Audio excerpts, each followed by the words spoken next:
Prosenjit চট্টোপাধ্যায়কে Tollywood film ইন্ডাস্ট্রির Hitler বলেন না অনেকে। অনেকেই তো বলেন যে চাটুকারিতা করেন বুম্বাদা। বুম্বাদাকে পোক করে কথা বলা, বুম্বাদাকে ইনসাল্ট করা, বুম্বাদার বিরুদ্ধে অজস্র অভিযোগ এনে হাজির করেন অনেক কলাকুশলী শিল্পীরা। তারা নিজেরা এমনভাবে পাবলিক প্লেসে সোশ্যাল মিডিয়ায় আবভাব করে যেন তারা বিশাল মহান। আর প্রসেনজিৎ চট্টোপাধ্যায়কে প্রতিনিয়ত ছোট করতে থাকে, তার ভুল ত্রুটিগুলো চোখে আঙুল দিয়ে বোঝাতে থাকে। আরে ভাই, একটা আঙুল অন্যজনের দিকে দেখালে চারটে আঙুল নিজের দিকে থাকে। Hello friends, welcome to the new episode of my channel. আমি অর্পণ। আজকে ভিডিওটা খুবই ইন্টারেস্টিং একটা ভিডিও হতে চলেছে, তাকে ভিডিওটা স্কিপ না করে প্রথম থেকে শেষ অবধি দেখতে থাকো বন্ধুরা। পরিচালক, প্রযোজক, বিখ্যাত একজন মানুষ, তোমরা প্রত্যেকে চেনো, আমাদের সবার প্রিয় পারমিতা মুন্সি ম্যাম। তার ফেসবুক হ্যান্ডেলে দেখলাম তিনি একটা পোস্ট করেছেন। ঠিক আছে, তার অনেক পোস্ট আমি দেখি, ফলো করি, যেহেতু আমি ফিল্ম ইন্ডাস্ট্রির সমস্ত ভেতরকার খবর রাখার চেষ্টা করি, কারণ নিজের চ্যানেলের আপডেট দেওয়ার জন্য, বা আমার এটা কর্তব্য, আমার একটা কাজ এটা। তো সেক্ষেত্রে সেরকমভাবে স্ক্রোল করতে করতে এফবিটাকে, ফেসবুকটাকে, হঠাৎ করে দেখলাম যে মানসী ম্যাম, পারমিতা ম্যাম একটা পোস্ট করেছেন ফেসবুকে। কি লিখেছেন সেখানে? একটা অজানা সত্য ঘটনা, সেটা তিনি লিখে জানিয়েছেন তার ফেসবুক পোস্টের মাধ্যমে। পোস্টে এটা লেখা ছিল, আমি শর্ট করে তোমাদেরকে সারাংশটা বলছি ছোট্ট করে। পোস্টে লেখা ছিল, অভিনেতা মানস দাশগুপ্ত, তাকে তোমরা প্রায় অনেকেই চেনো, কেউ কেউ চেনো না, যাই হোক, তার আর্থিক সংকটে তিনি ভুগছেন এবং পরপর দুবার তার ব্রেন স্ট্রোক হয়েছে, এবং যার জন্য স্মৃতিশক্তি ভারসাম্য, মানসিক ভারসাম্য তিনি হারিয়ে ফেলেছেন। অভাব অনটনে তার দিন কাটছে, তাকে দেখা যাচ্ছে না, তার ফেসটা দেখা যাচ্ছে না, যে একজন শিল্পীর একটা করুণ দশা চলছে, সে কিভাবে সারভাইভ করছে।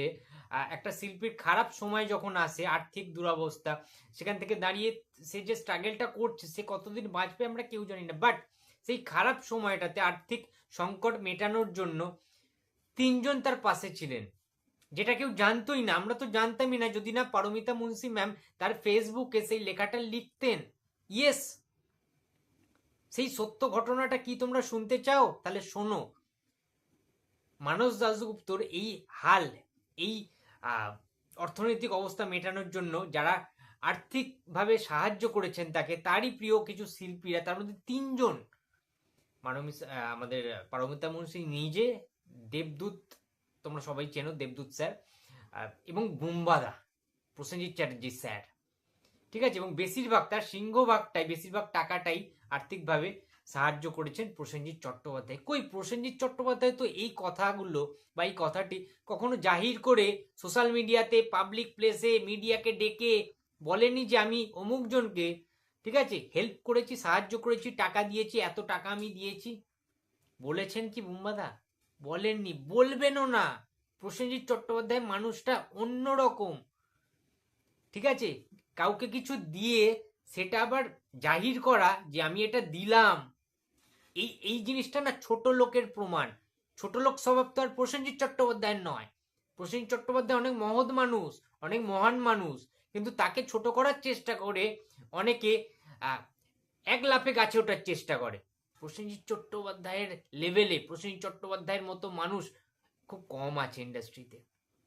এই প্রসঙ্গেই কিছু কথা বলতে চাই।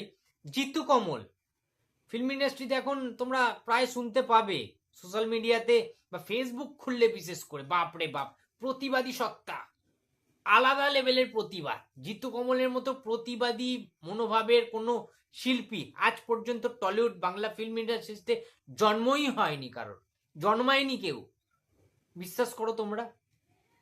রাহুল অনুরাধয় বন্দ্যোপাধ্যায় মারা গিয়েছেন, ঠিক আছে, অকাল প্রয়াণে, শুটিং করতে গিয়ে মারা গিয়েছেন। সেটার জন্য প্রসেনজিৎ চট্টোপাধ্যায় মাঠে নেমেছেন। রাহুলের বউকে নিয়ে, তার ওয়াইফকে নিয়ে, প্রিয়াঙ্কাকে নিয়ে কি না করেননি বুম্বাদা, কি করেননি? থানাতে যাওয়া, জিডি করা, ডায়েরি করা, এফআইআর করা, তাকে নিয়ে সমস্ত কিছু, শ্মশানের যে শ্রাদ্ধ অনুষ্ঠান, কাজ, শ্মশানের এভরিথিং, সবকিছু তিনি করেছেন। একটা লড়াই করেছেন, আন্দোলন করেছেন, যে যাতে রাহুলের মতো আর কারুর এরকম অকাল মৃত্যু না ঘটে, কোনো শিল্পীর, কোনো টেকনিশিয়ানের। সেই রাহুলের মৃত্যুটাকে টার্গেট করে, রাহুলের মৃত্যুটাকে হাতিয়ার করে, রাহুলের মৃত্যুটাকে, ঠিক আছে, ব্যবহার করে রাহুলের মৃত্যুটাকে অস্ত্র বানিয়ে জিতু কমল নিজের পাবলিসিটি বাড়ানোর জন্য নিজের কি কি মানে পায়নি সে টলিউড ফিল্ম ইন্ডাস্ট্রি থেকে, তার অভিযোগ কেন শোনা হয়নি সেইগুলো জাহির করতে লেগে পড়েছেন। এতটা স্বার্থপর জিতু কমল, তোমরা ভাবতে পারছো? ভাই, মানুষ ঘাসে মুখ দিয়ে চলে না, সেই মুহূর্তটা একটা অন্যরকম মুহূর্ত ছিল। হ্যাঁ, জিতু কমল বলতেই পারে, এটা আমি অনেকদিন আগে থেকে অভিযোগ করেছিলাম যে আমার এই অসুবিধাগুলো ইন্ডাস্ট্রিতে হচ্ছে। প্রসেনজিৎ চট্টোপাধ্যায় চেয়ারম্যান, ঠিক আছে, ফেডারেশনের, তিনি কেন মেটাবেন না? জিতু কমল কি একজনই শিল্পী, তারই বারবার সমস্যা হবে, সেই সমস্যাগুলো প্রসেনজিৎ চট্টোপাধ্যায় মেটাবেন?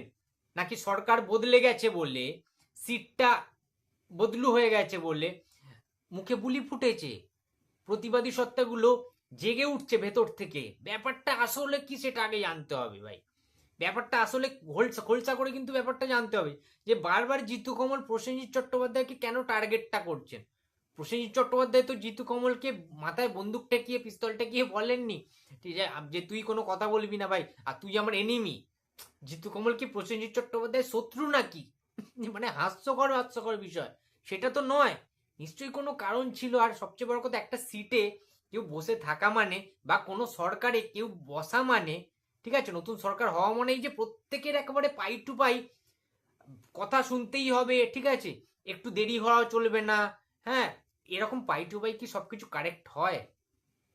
প্রসেনজিৎ চট্টোপাধ্যায় তো একজন মানুষ, তারও তো ভুল ভ্রান্তি, ভুল ত্রুটি আগে পিছে হতেই পারে, সে তো ভগবান নয়। তাহলে জিতু কমল কেন সেই বয়োজ্যেষ্ঠ মানুষটাকে, সেই সিনিয়র মেম্বারটাকে, ইন্ডাস্ট্রির জ্যেষ্ঠ পুত্র, যাকে মিস্টার ইন্ডাস্ট্রি বলা হয়, যে এত স্যাক্রিফাইস করেছে, সেই প্রসেনজিৎকে কেন বারবার টার্গেট করেন জিতু কমল? আমার এটা প্রশ্ন। বিশ্বাস করুন আপনারা, যে কেন, হোয়াই এত রাগ কিসের বুম্বাদার ওপরে? জিতু কমল নিজের সমস্যার সমাধান কি নিজে করতে পারেন না? নাকি ফিল্ম ইন্ডাস্ট্রিতে আর কারোর সমস্যা হয় না? সমস্যাটা কারোর, বারবার সমস্যা জিতু কমলেরই হয়। জিতু কমলকে নিয়ে ফিল্ম ইন্ডাস্ট্রিতে কম কেচ্চা কাহিনী নেই, ঠিক আছে? নেগেটিভিটি তো ছড়াছড়ি জিতু কমলকে নিয়ে, মানে জিতু কমলের সব সমস্যা, প্রচুর সমস্যা, 12 মাসে 13 পার্বণ যেমন হয় না, জিতু কমলের ওই জন্য গোটা বছরে মানে 12 মাসে 13টা সমস্যা এরকম। তার সাথে মানে সিরিয়ালের নায়িকার সমস্যা, সিনেমার নায়িকার সমস্যা, পরিচালক প্রযোজকদের ঝামেলা অশান্তি, মানে আজব তো। জিতু কমলের কি ঝামেলা লগ্নে জন্ম? আমার ছোট্ট একটা প্রশ্ন রয়েছে এখানে, ভাই ঝামেলা লগ্নে কি জন্ম? আর যা খুশি, মানে যে ঝামেলাগুলো হবে সেই ঝামেলাগুলো সলিউশন করবেন প্রসেনজিৎ চট্টোপাধ্যায়। আরে প্রসেনজিৎ চট্টোপাধ্যায় কি এর আগে সলিউশন করেননি? এটাও নিশ্চয়ই করবেন। জিতু কমলেরও কোনো অভ্যন্তরীণ কোনো প্রবলেম হলে সেটা নিশ্চয়ই সমাধান করবেন ইন্ডাস্ট্রিতে বুম্বাদা। হয়তো একটু সময় লাগবে, বাট করবেন। এটা তো কর্পোরেট অফিস নয় ফিল্ম ইন্ডাস্ট্রিটা, এটা তো একটা পরিবারের মতো টলিউড ফিল্ম ইন্ডাস্ট্রিটা। বুম্বাদা এর আগে কত রকম, এসভিএফ শ্রীকান্ত মাহাতার যে প্রোডাকশন হাউস রয়েছে, Shri Venkatesh film, Surinder films, SK movies, অনেক প্রোডাকশন হাউসের মানে যারা কলাকুশলের সিরিয়াল টিরিয়াল হয় তোমরা দেখবে, অনেকে টাকা পয়সা পায়নি, অনেকে রিপোর্ট করেছিল, এই নিয়ে অনেক আন্দোলন হয়েছে, মিছিল হয়েছে। বুম্বাদা একটা কি করলো, যে এইসব ঝামেলা অশান্তি না করে প্রযোজকদের সাথে, শিল্পীদের, টেকনিশিয়ানসদের একসাথে বসে, একসাথে মিটিং করে, আলোচনা করে সেটা সমস্যার সমাধান করে দিয়েছে। বারবার টাইম অ্যান্ড এগেইন বুম্বাদা এটা করেছে সবার স্বার্থে, ইন্ডাস্ট্রির স্বার্থে, ইন্ডাস্ট্রির শিল্পী কলাকুশলীদের স্বার্থে। সেখানে তো বুম্বাদার 1%ও স্বার্থ ছিল না রে ভাই। বুম্বাদা কার পা চেটেছে, কার চাটুকারিতে করেছে তোমরা বলো তো? সবার তো টাকার পেমেন্ট মিটিয়ে দিয়েছে।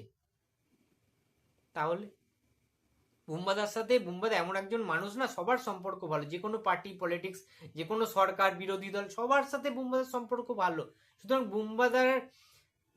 বুম্বাদার লেভেলে যারা পৌঁছাতে পারছেন না, যাদের নিজস্ব ব্যর্থতা, সেই ব্যর্থতাটাকে ঢাকার জন্য বুম্বাদাকে বারবার লেগ পুলিং করা হয়, বারবার আঙুল তোলা হয়, বুম্বাদার বিরুদ্ধে বারবার নেগেটিভিটি ছড়ানোর চেষ্টা করার একটা পন্থা মাত্র। এর জন্য বুম্বাদার বিন্দুমাত্র কিছু যায় আসবে না, ঠিক আছে? যারা বুম্বাদাকে অপমান করবে তাদের যোগ্যতাই নেই প্রসেনজিৎ চট্টোপাধ্যায়ের লেভেলে পৌঁছানোর। প্রসেনজিৎ চট্টোপাধ্যায়ের মানের একজন অভিনেতা হওয়ার জন্য না ভাই, যোগ্যতা লাগে, ট্যালেন্ট লাগে, প্রতিভা লাগে। আর বুম্বাদার তো রক্তেই সিনেমা রয়েছে, রক্তেই অভিনেতা সেই সত্তাটা রয়েছে। সুতরাং প্রসেনজিৎ চট্টোপাধ্যায় হওয়াটা সহজ নয়। প্রসেনজিৎকে সমালোচনা করা অনেক ইজি, কারণ সে তখন হাইলাইটেড হয়ে যাবে। বুম্বাদাকে সমালোচনা করে মানে কি, তুমি দেখবে যারা খুব সাকসেসফুল হয় না তাদের কেরিয়ারে, তাদের যারা মানে তাদের সমালোচনা করারও লোক প্রচুর হয়। নেগেটিভিটি যদি না হয় তাহলে তুমি বুঝবে কি করে যে তুমি খুব সাকসেসফুল? নেগেটিভিটি থাকবেই। বাট বুম্বাদা এইসব জিনিসে আই থিঙ্ক এরকমই বলে, I don't care. Yes, care টেয়ার করার দরকার নেই। সুতরাং একটাই কথা বলবো, জিতু কমল নিজের স্বার্থ সিদ্ধি করার জন্য রাহুলের এই অকাল প্রয়াণে রাহুলের জন্য একটাও কিন্তু কোনো কথা বলেনি। ঠিক আছে, নিজের স্বার্থ সিদ্ধি করার জন্য নিজের ওই প্রবলেমগুলো পুরো প্রথম থেকে শেষ অবধি সেটাই বলে গেছে। আগের সরকার থাকলে কি বলতে পারতো? ধরো এখনো আগের সরকারই রয়েছে, তাহলে কি প্রতিবাদী সত্তাটা জেগে উঠতো? আই থিঙ্ক উঠতো না। আমি জানি না, আমি ভুলও হতে পারি, বাট অনেক কথা না আজকে বলতে বাধ্য হলাম, যেহেতু বারবার ধরে বুম্বাদাকে টার্গেট করছে জিতু কমল। ঠিক আছে, তাই জন্য এই কথাগুলো বলতে বাধ্য হলাম যে প্রসেনজিৎ চট্টোপাধ্যায়ও ভাই অনেক কলাকুশলী শিল্পী, তাদেরও অভাব অনটনে অনেক দুঃখের সময় ঠিক আছে তিনি পাশে দাঁড়িয়েছেন। বাট সেটার জন্য বুম্বাদা জাহির করে অ্যানাউন্সমেন্ট করে সোশ্যাল মিডিয়ায় নাম ফাটাতে চায়নি। ঠিক আছে, এটাই তফাৎ জিতু কমল। আর জিতু কমল সেদিনকে সেই যেদিনকে ধর্মঘট টাইপের হয়েছিল টলিউডে, ঠিক আছে, বন্ধের একটা রাহুলের জন্যই অ্যাকচুয়ালি একটা, তোমরা সবাই জানো যে 24 ঘন্টার জন্য আর কি সব বন্ধ থাকবে। সেদিনকে জিতু কমল কিছু টেকনিশিয়ানসদের ডেকে পারিশ্রমিক দিয়ে না কি দিয়ে একটা জাহির করেছিল না, যে দেখাচ্ছিল আর কি, দেখো আমি এই একটা দিন এদেরকে পেমেন্ট করে দিয়ে মানে বিশাল হুনু হয়ে গেলাম, বিশাল মহান হয়ে গেছি আমি ভাই, আমি ইন্ডাস্ট্রি, এরকম একটা ব্যাপার। মানে ভাই সিরিয়াসলি কতটা স্বার্থ থাকলে, কতটা নিজের নাম ফাটানোর থাকলে ঠিক আছে সে এরকম করতে পারে? একটা নির্লজ্জ বেহায়া থেকে বেশি আমি কিছু বলতে পারছি না, সিরিয়াসলি বলছি।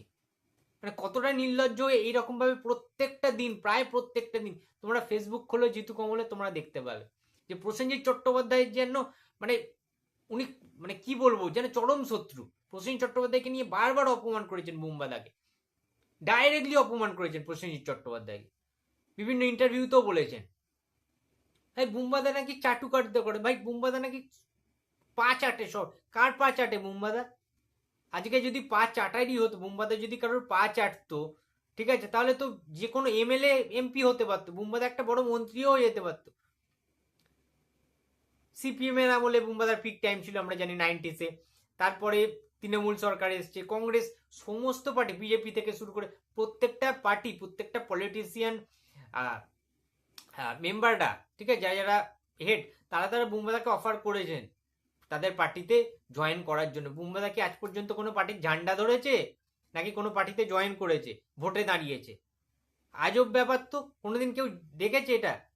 করবেন নবীন সব প্রয়োজন নেই, সিনেমা ছাড়া বুম্বাদা কিছু বোঝেন না, তাই জন্যই তাকে হেট করারও লোকের অভাব নেই। বুম্বাদার হেটার্সরা ওই জন্য ঠিক আছে খোঁচা মারার জন্য সবসময় ওয়েট করে থাকে যে কখন একটু সুযোগ পাবো, একটুখানি বুম্বাদাকে খোঁচা টোচা মারবো। আলটিমেট তো কোনো লাভ নেই, একটু মিডিয়ার সামনে আসা যাবে, পাবলিক তো আমাকে চেনে না, বুম্বাদাকে যদি ইনসাল্ট করি একটু বুম্বাদার ফ্যান্সরা খিস্তি মারতে চলে আসবে, রিচও বেড়ে যাবে আমার পোস্টে। সিরিয়াসলি কিছু বলার নেই। যাই হোক বুম্বাদা তুমি এইরকমই থেকো, এরকম মহান মানুষ হয়েই থেকো। অনেক অনেক সেলিউট তোমাকে, অনেক ভালোবাসি তোমাকে, তুমি সেটা খুবই ভালো করে জানো। এবং তুমি বাংলা ফিল্ম ইন্ডাস্ট্রির স্বার্থে সবসময় সুস্থ থেকো, ভালো থেকো, ভালো ভালো সিনেমা উপর দিয়ে। ও হ্যাঁ, আর একটা কথা ভিডিওর শেষে বলে দিচ্ছি, 13 তারিখে 13ই জুন অভিমান সিনেমার বুম্বাদার আপকামিং ছবি অভিমানের ট্রেলার আসছে, দেখতে ভুলবে না। এবং 19 তারিখে তো সিনেমাটা দেখতে যাওয়া হবে, অভিমান first day first show, miss করা যাবে না। তো যাই হোক, জিতু কমলের শুভ বুদ্ধির উদয় হোক। জিতুদা আমরা তোমায় অনেক ভালোবাসি, বিশ্বাস করো। কিন্তু তোমার কিছু কিছু কথা, বুম্বাদার বিরুদ্ধে কিছু কিছু কথা আমার পার্সোনালি খারাপ লেগেছে, আমার খুব বুকে আঘাত লেগেছে, তাই জন্য এই কথাগুলো বলতে আমি বাধ্য হলাম অ্যাকচুয়ালি। বাট ইন্ডাস্ট্রিতে সবাই মিলে আমরা খুব ভালোবাসি, ইন্ডাস্ট্রির কেউ খারাপ না, সবাই ভালো। ইন্ডাস্ট্রির টলিউড ফিল্ম ইন্ডাস্ট্রির পাশে ছিলাম, বাংলা সিনেমার পাশে ছিলাম, আছি এবং থাকবো। তো ভিডিওটা ভালো লাগলে প্লিজ লাইক করো, কমেন্ট করো, শেয়ার করতে ভুলো না। যদি চ্যানেলে নতুন হয়ে থাকো তো প্লিজ সাবস্ক্রাইব মাই চ্যানেল। দেখা হচ্ছে পরের কোনো ভিডিওতে। তো টাটা।